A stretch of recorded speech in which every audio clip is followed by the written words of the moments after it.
Hi everyone. आज हम लोग जो है देखेंगे नेक्स्ट टॉपिक जो है डिमॉर्गन्स लॉ। तो देखिए सबसे पहले जो है डिमॉर्गन्स लॉ का स्टेटमेंट क्या कहता है।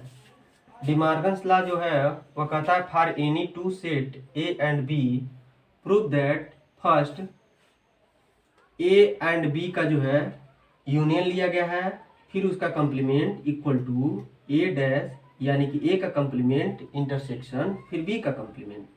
यानी कि जो पहला रिजल्ट ये कहता है कि ए और बी दो सेट है और दोनों का हम यूनियन लेते हैं, फिर उसका हम कंप्लीमेंट लेंगे तो वह इक्वल टू होगा किसके, ए के कंप्लीमेंट इंटरसेक्शन विथ बी के कंप्लीमेंट के।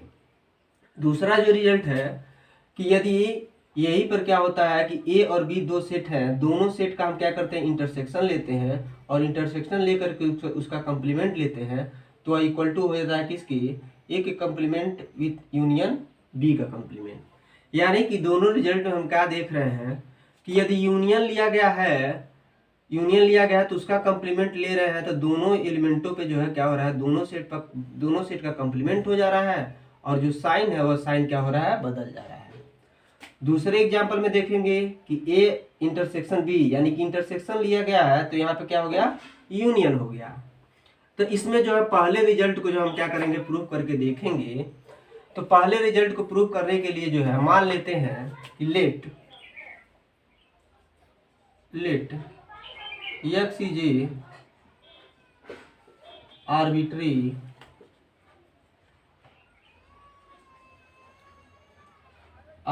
Element or A union B dash, इसका जो है क्या हो गया, एलिमेंट हो गया। तो यहाँ पे हम लिखेंगे क्या कि x जो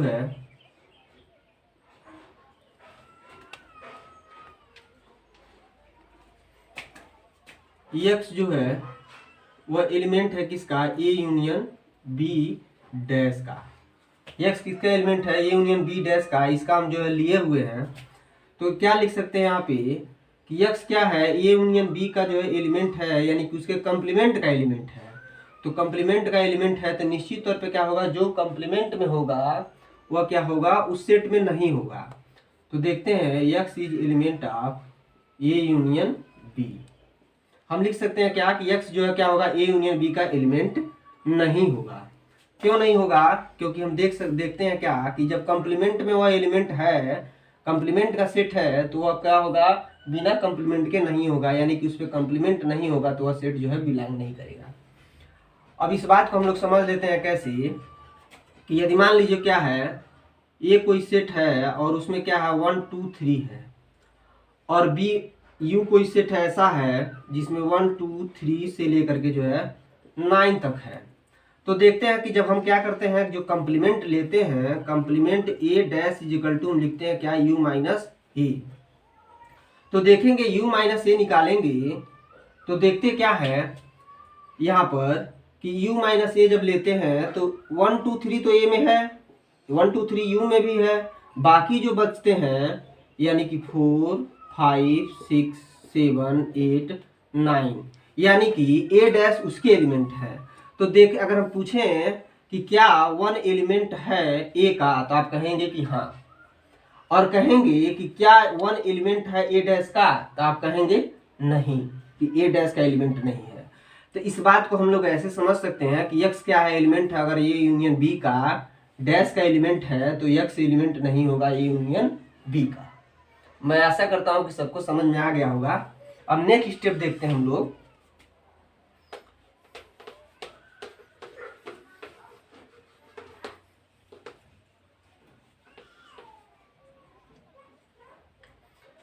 नेक्स्ट स्टेप में देखते हैं कि x किसका एलिमेंट है, ए का नहीं है। तो x is not element of A or, x is not element of B. यानी कि अगर हम दोनों को जो है क्या करेंगे, अलग अलग लिख के रखेंगे तो देखेंगे कि दोनों जो रिजल्ट है, दोनों रिजल्टों में हमने क्या देखा कि x जो है ए यूनियन बी का एलिमेंट है तो x ए का एलिमेंट नहीं होगा और x जो है बी का एलिमेंट नहीं है। यूनियन है तो हम आर नहीं लिखेंगे, यहाँ पे एंड लिखेंगे। ठीक है। अब इसके बाद से जो है क्या है, इसके बाद देखेंगे x जो है ए का एलिमेंट नहीं है, इसका मतलब हम लिख सकते हैं क्या, यहाँ पे लिख सकते हैं कि x जो है क्या होगा, a डैश का एलिमेंट होगा। अभी मैंने एग्जांपल देकर आप लोगों को समझाया है कि x जो है एलिमेंट है किसी ए सेट का, a का नहीं है, तो निश्चित तौर पे क्या होगा, a डैश में होगा वो। अगर a में है तो a डैश में नहीं होगा, और a डैश में है तो a में नहीं होगा। एंड यहाँ से लिख सकते हैं x is not element of a dash. अब यहाँ पे हम लिख सकते हैं अपना रिजल्ट कि हम देख रहे हैं कि x जो है a डैश का भी एलिमेंट है, और x जो है सॉरी यहाँ पे b डैश होगा। x जो है क्या है, b डैश का एलिमेंट है। तो यहाँ पे देखेंगे क्या कि x जो है हम लिख सकते हैं x is element of a dash intersection b dash. यानी कि हम क्या लिख चले थे, x जो है एलिमेंट है किसका, a यूनियन b का डैश का। अब हमने दिखा दिया कि x एलिमेंट है किसका, a dash intersection b dash का। तो इस रिजल्ट से हम लिख सकते हैं क्या, इस रिजल्ट से लिख सकते हैं कि a यूनियन b जो है का जो कंप्लीमेंट होगा वह सबसेट होगा किसका, a dash intersection b dash का। अब हम इसको जो है क्वेश्चन नंबर 1 ले लेते हैं। एक बार और मैं अपनी बात को दोहरा रहा हूं कि हमने माना है क्या कि x जो है एलिमेंट है किसका, a यूनियन b का कंप्लीमेंट का। तो हमने क्या लिया, x is element of a union b का कंप्लीमेंट। यह कंप्लीमेंट का है तो बिना कंप्लीमेंट के नहीं होगा, यानी कि अभी मैंने एग्जांपल से दिखाया आप लोगों को कि x is element of a union b।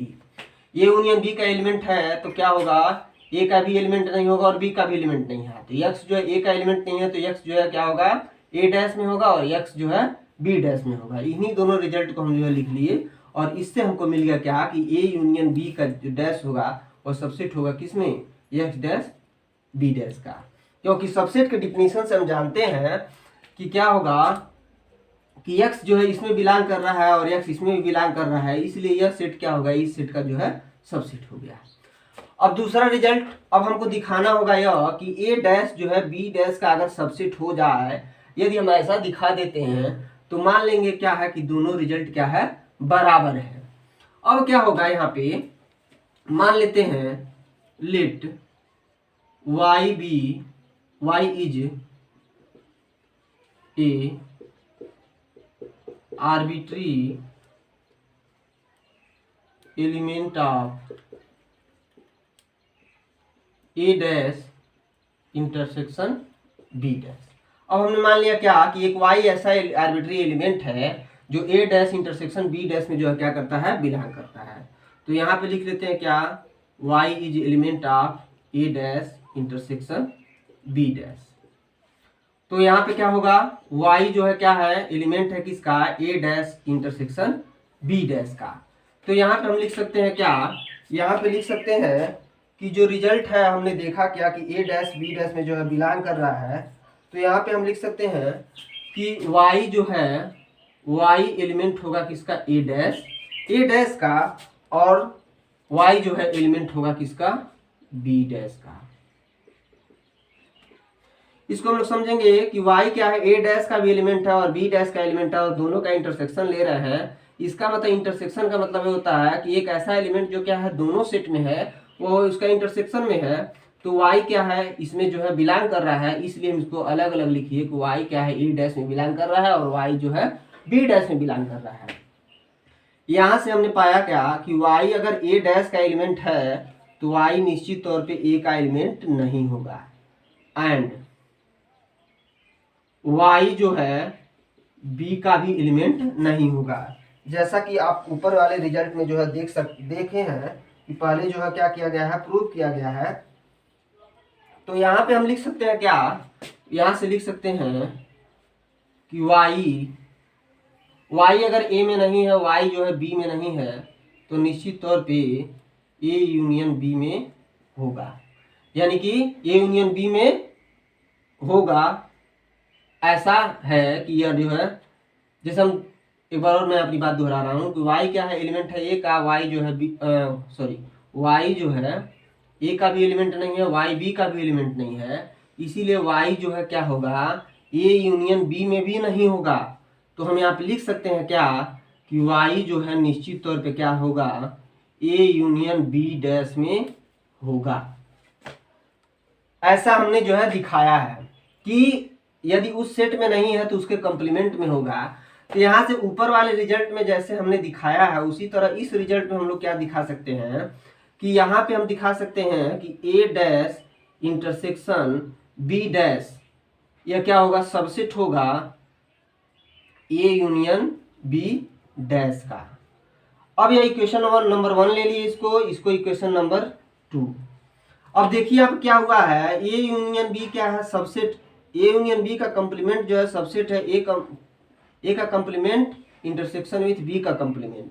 और यहाँ पे क्या है, यहाँ पे देख रहे हैं कि यहाँ पे ठीक जो है उसके विपरीत है, यानी कि अपोजिट है। तो देख रहे हैं कि ये दोनों क्या है, एक दूसरे के सबसेट है, इसलिए दोनों रिजल्ट से, दोनों एक दूसरे के सबसेट है, इसलिए दोनों रिजल्ट से लिख सकते हैं फ्रॉम इक्वेशन 1 एंड 2। इससे लिख सकते हैं कि A union B dash equal to A intersection B dash. यानी कि हम यहाँ से जो है क्या देखा हमने कि पहला रिजल्ट हमारा क्या हो गया, प्रूफ हो गया। तो जब पहला रिजल्ट प्रूफ हो गया, अब सेकेंड रिजल्ट जो है हम इसको जो है बाद में करेंगे।